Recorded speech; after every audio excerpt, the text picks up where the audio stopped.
Hello students, this is Shweta Roy. This video is for chapter 1, part 2, democracy. Now in the first video, we discussed about democracy and the key elements of democracy. As you have already read about different forms of government and you can differentiate between democratic government and non-democratic government. You also have read about the key elements of democracy. So here in this video, we'll learn about what is democracy and the features of democracy. And we will go in the detail. Now, what is democracy? So in simple definition, democracy is a form of government in which the ruler are elected by the people. If we talk about this definition, it allows us to separate democracy from forms of government that are clearly not democratic. That means non-democratic government and democratic government can be separated easily by this definition. So, if we talk about the army rulers of Myanmar, they were not elected by the people. So, they were not the democratic government. If we talk about the dictators like Pinochet of Chile, they were also not elected by the people. So, they were also not democratic government. The same if we talk about monarchy like the kings of Saudi Arabia, they are also not chosen by people. They were a king and they were ruling the country because they born into the royal family. They were not chosen by the people.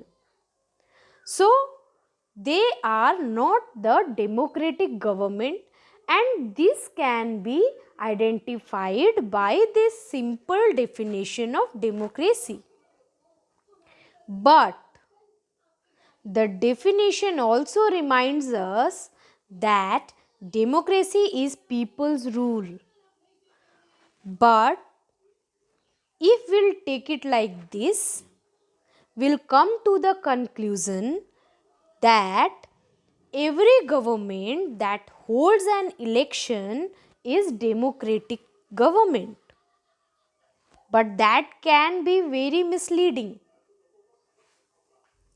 as every government in this contemporary world wants to be called a democracy. But every democratic has certain rules to follow. Now, here in the contemporary world, the government which is not a democracy also pretends to be one. So, we have to carefully distinguish between them, that whether the government is democracy or it is pretending to be a democracy. So, how can we understand that?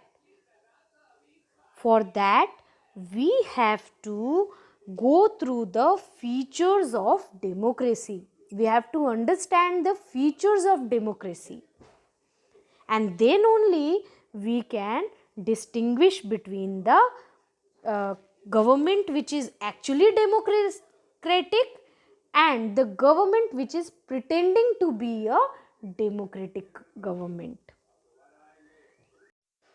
Now, if we go to this simple definition, we will find many questions like, who are the rulers?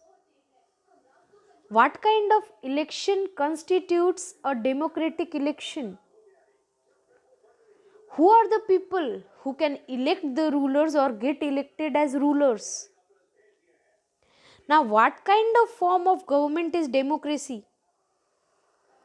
So, these all questions will arise in front of us, and we can go to a conclusion by going through each of the questions one by one. Here we will start with the features of democracy. Now, in Pakistan, General Pervez Musharraf led a military coup in October 1999, and he overthrew a democratically elected government that was of Nawaz Sharif. That means he overruled the government of Nawaz Sharif and declared himself the chief executive of the country. And later in 2002, he changed his designation to president. First, he overthrew the current democratic government of Nawaz Sharif and declared himself as chief executive of the country, and later he changed the designation to president. Now,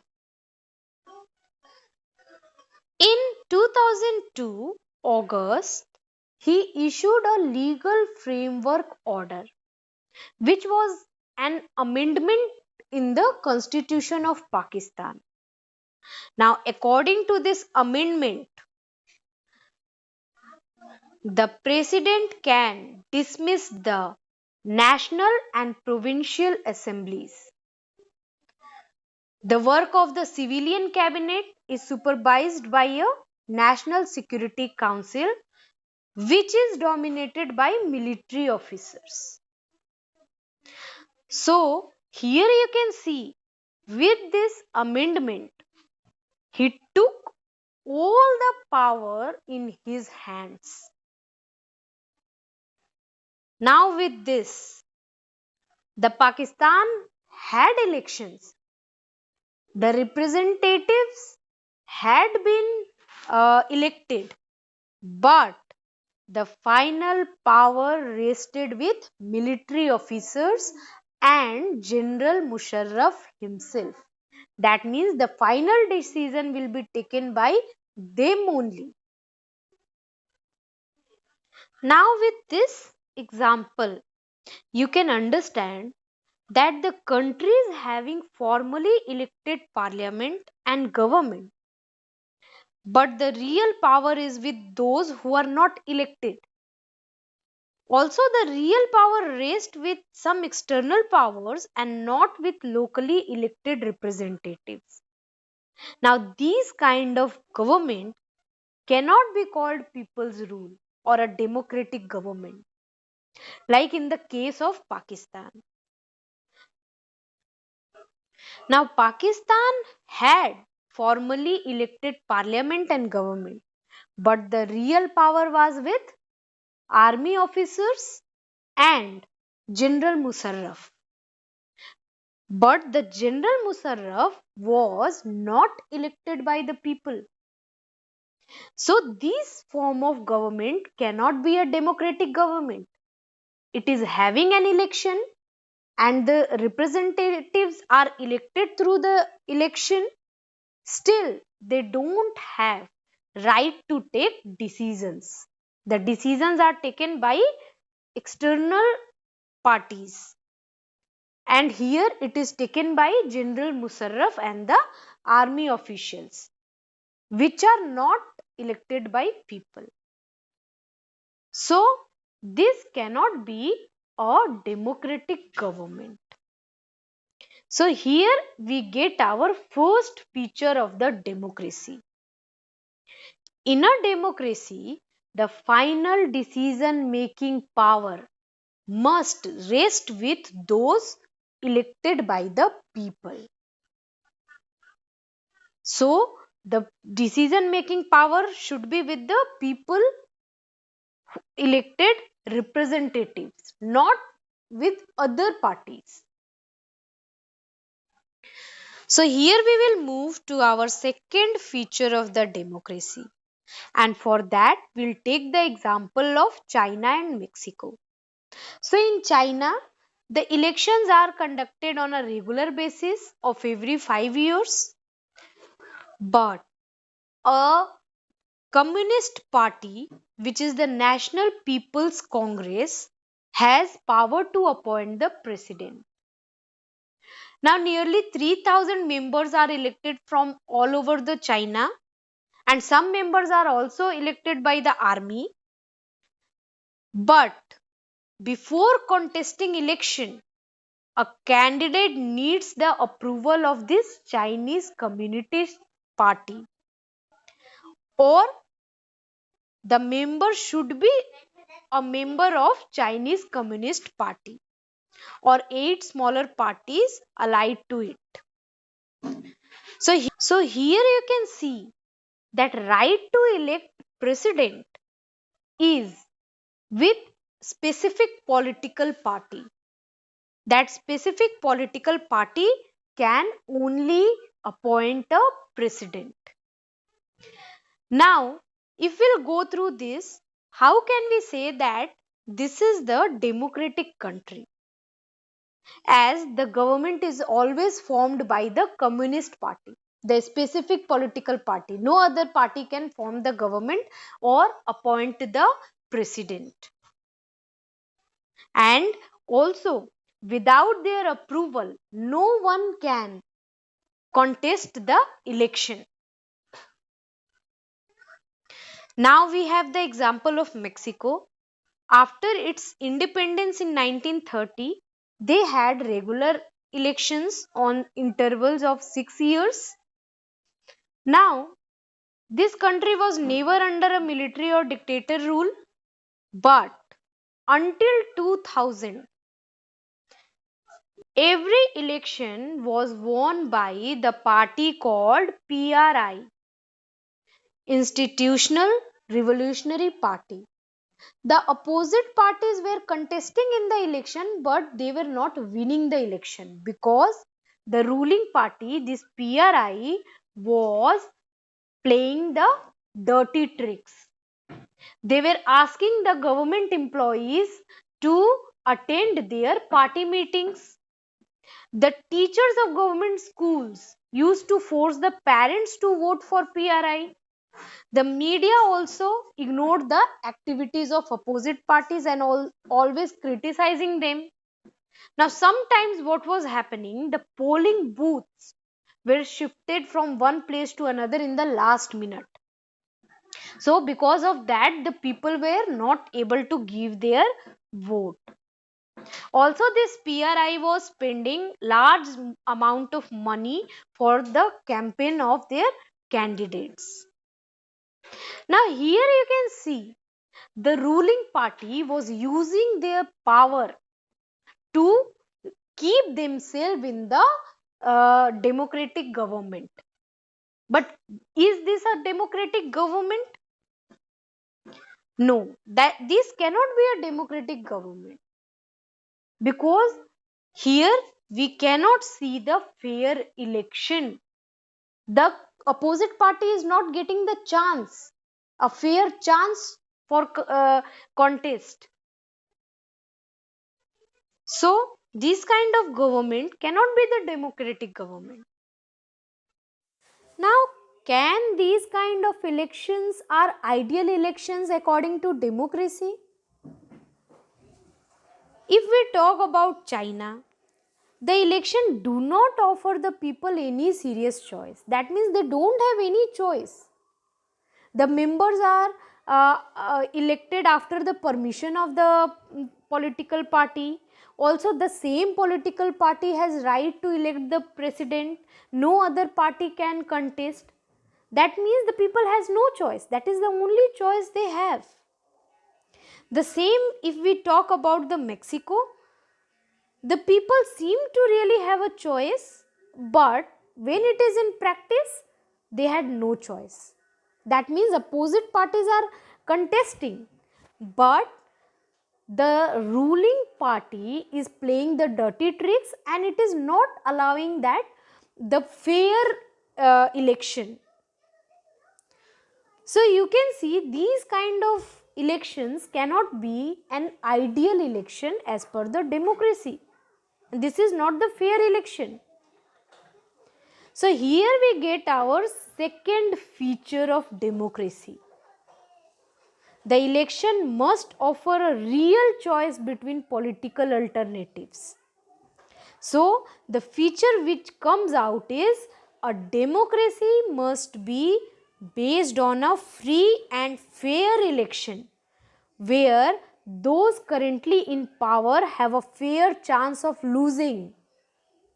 That means the current government can lose their power if the people want so.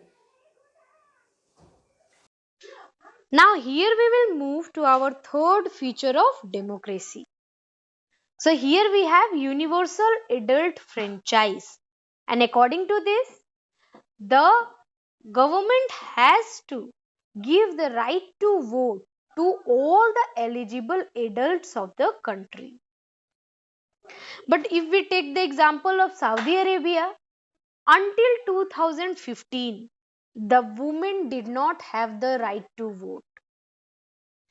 If we take the example of Estonia, they made the citizenship rule. According to that, the Russian minority find it difficult to get the right to vote. So that kind of citizenship rules they made, that they can avoid these Russian minorities in the voting system. Now in Fiji, if we talk, the vote of an indigenous Fiji has more value than the Indian Fijian. So here you can see the discrimination in the vote according to some of the thing. Now if we talk about democracy, it is based on a fundamental principle of political equality. That means there will be no discrimination in the vote of a president or a labor. Both are equal. But here we can see the cases of discrimination in the voting system. So here we get our third feature of the democracy, which is, in a democracy, each adult citizen must have one vote and each vote must have one value. The same value should be there for any of the vote. Now we will move to the fourth feature of democracy, and we'll take the example of Zimbabwe. So Zimbabwe got its independence from white minority rule in 1980, and since then the country has been ruled by ZANU PF and the leader was Robert Mugabe. Now elections were held regularly and always won by ZANU PF. The President Mugabe was very popular and thus he used to do unfair practices in the elections. Now over the years, he changed the constitution several times for his benefit. He changed the constitution so that he can increase the power of president and make him less accountable towards people. Also, the opposite party workers were harassed. They were not allowing to do the meeting to them. The public protest and demonstration were declared against the government. So people were not having right to protest or demonstrate. Now there was a law that limited the right to criticize the president. So all the laws which they were making it according to their benefit. Television and radio was controlled by the ruling party. Also, some of the independent newspapers were there, but when they were going against the party, against the current government, they were harassed. So, these things were practiced there.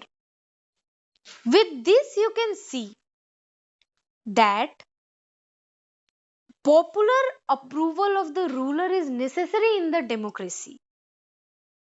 That means the ruler should be elected by majority.